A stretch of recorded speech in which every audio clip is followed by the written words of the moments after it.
ತನ್ನ ಕುಟುಂಬದ ಪ್ರತಿಯೊಬ್ಬ ಸದಸ್ಯರ ಏಳಿಗೆಗಾಗಿ ಶ್ರಮಿಸಿ ಅವರನ್ನು ಯಶಸ್ಸಿನ ಹಾದಿಯಲ್ಲಿ ಮುನ್ನಡೆಸುವುದೇ ಒಬ್ಬ ಮಹಿಳೆಯ ಜೀವನದ ದೊಡ್ಡ ಸಾಧನೆ ಎಂದು ತಾಪಂ ಶಶಿಧರ್ ಹೇಳಿದರು.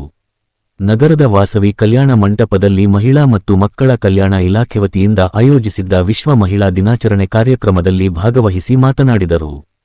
ಮಹಿಳೆಯರು ಕೇವಲ ಅಡಿಗೆ ಮನೆಗೆ ಸೀಮಿತವಾಗಿದ್ದವರು ಈಗ ಎಲ್ಲಾ ರಂಗದಲ್ಲೂ ಮುಂದೆ ಇದ್ದಾರೆ. ಮಹಿಳೆಗೆ ಕೇವಲ ವರ್ಷದ ಒಂದು ದಿನ ಮಾತ್ರ ಗೌರವ ಸೀಮಿತವಾಗಬಾರದು.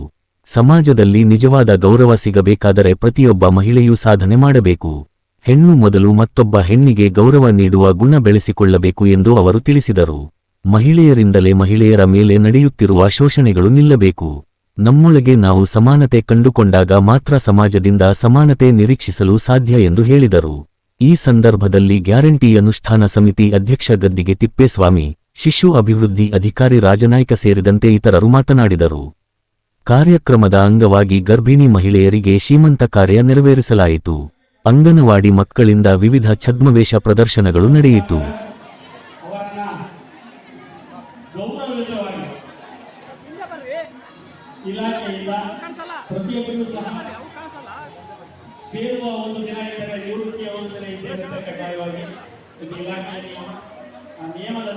ಅವರಿಗೆ ಒಂದೇ ಒಂದು ಚಾಲೆಂಜ್ ಹಾಕೋಣ, ಏನಂತಂದ್ರೆ ತಾವು ನಿಜವಾಗಲೂ ಗಂಡಸಾಗಿದ್ರೆ ಒಂದೇ ಒಂದು ಜೀವಕ್ಕೆ ಉಸಿರು ತುಂಬಿ ತೋರಿಸೋದು. ಆಗುತ್ತಾ? ಆಗಲ್ಲ. ಯಾಕೆಂತಂದ್ರೆ ಅದು ಹೆಣ್ಣಿಗೆ ಮಾತ್ರ ಸಾಧ್ಯ. ಹಾಗಾಗಿ ನೀವು ಪ್ರತಿದಿನ, ಪ್ರತಿ ನಿಮಿಷ, ಪ್ರತಿ ಸೆಕೆಂಡ್ ಕೂಡ ನಾನು ಹೆಣ್ಣು ಅಂತ ಹೆಮ್ಮೆನಲ್ಲೇ ಬದುಕಬೇಕು. ಯಾವತ್ತೂ ಕೂಡ ನಾನು ಯಾಕಪ್ಪ ಹೆಣ್ಣಾಗಿಬಿಟ್ಟಿದೆ ಅಂತೇಳಿ ಒಂದು ದಿನನೂ ಯೋಚನೆ ಮಾಡ್ಬೋದು. ಅದು ಎಂಥ ಪರಿಸ್ಥಿತಿನೇ ಬರಲಿ, ಹಂಗೇನಾದರೂ ಯಾರಾದರೂ ಯೋಚನೆ ಮಾಡಿದರೆ ಅದನ್ನು ಈ ಸಮುದಾಯದ ಭವನ ಬಿಟ್ಟು ಆಚೆ ಹೋಗೋಷ್ಟೊತ್ತಿಗೆ ತೆಗೆದಾಗ್ತದೆ. ಪ್ರಾಮಿಸ್ ಮಾಡ್ತೀರಾ? ಯೋಚನೆ ಮಾಡಬಾರ್ದು, ನಾನು ಹೆಣ್ಣಾಗುತ್ತಿದ್ದೀನಿ, ತಪ್ಪಾಯಿತು, ದೇವ್ರನ್ನ ಕೈಕೊಂಡು ಓಡಾಡಬಾರ್ದು. ಇದು ಹೆಣ್ಣಿಗಿರತಕ್ಕಂಥ ತಾಕತ್ತು. ಹಾಗೆ ನೀವು ಬಾಳಿ ಬದುಕಬೇಕು. ನಮ್ಮ ಸಾಕಷ್ಟು ಮಾತಾಡಿದ್ದಾರೆ, ನಾನೇನು ಹೆಚ್ಚಿಗೆ ಮಾತಾಡೋದಿಲ್ಲ. ಯಾಕೆಂದರೆ ನಾವೆಲ್ಲ ವಿದ್ಯಾಭ್ಯಾಸ ಮಾಡಬೇಕಾದ್ರೆ ನೋಡಿದ್ದೀವಿ. ಪ್ರಾಚೀನ ಕಾಲದಲ್ಲಿ, ವೇದಗಳ ಕಾಲದಲ್ಲಿ ಹೆಣ್ಣಿನ ಸ್ಥಿತಿ ಹೇಗಿತ್ತು ಅಂತೇಳಿ ಪುಸ್ತಕದಲ್ಲಿ ಓದಿದ್ವಿ. ಹೆಣ್ಣು ಕೇವಲ ಅಡುಗೆ ಮನೆಗೆ ಮಾತ್ರ ಸೀಮಿತ ಆಗಿತ್ತು.